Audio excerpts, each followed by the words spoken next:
Kuulge, peaks Robertile külla minema. Ropsile või? Jah. Labides on peal või? On või? Väits, labides on peal või?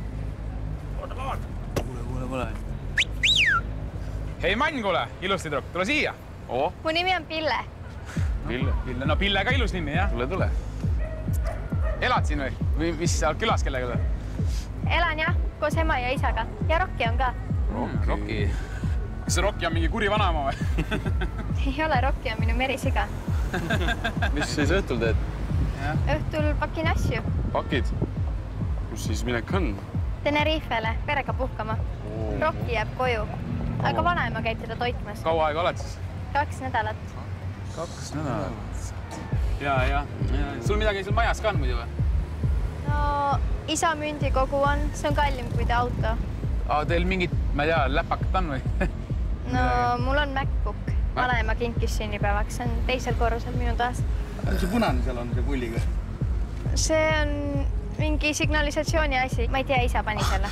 Me võime ju siis su seda merisiga toitmas käia. Või mis sa arvad? No, siis ma saan vanaemale öelda, et tal ei ole vaja hakata tulema. Ei, ta on vana ka, raske tulla bussid ja marsad. Me elame siin sama. Tegelikult seda koodi pole võtnud nagu peale pannagi siia või mis? Ma arvan, et isa ikka paneb. Mis see kood on siis? 4731. Normaalne kood. Sööma. Ma pean nüüd minema. Isa tegi lasanjat. Head isu. Kes need olid? Need olid minu uued sõbrad. Päris sümpaatsed noormehed. Kas sa päriselt ka teeksid nii?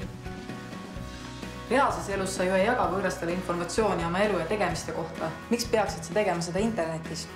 Nutitelefoniga pilti tehes salvestub automaatselt asukoht, kus sa selle pildi teed. Kui sa GPS ei kasuta, lülita see välja. Taoliste piltide järgi koguvad kurjategijad sinu kohta informatsiooni ja seda sa ju ei taha. Samamoodi ole ettevaatlik, kui kasutad erinevad rakendusi, mis on seotud positsioneerimisega. Kui laed üles pilte või videosid internetti, vaata üle ka taust.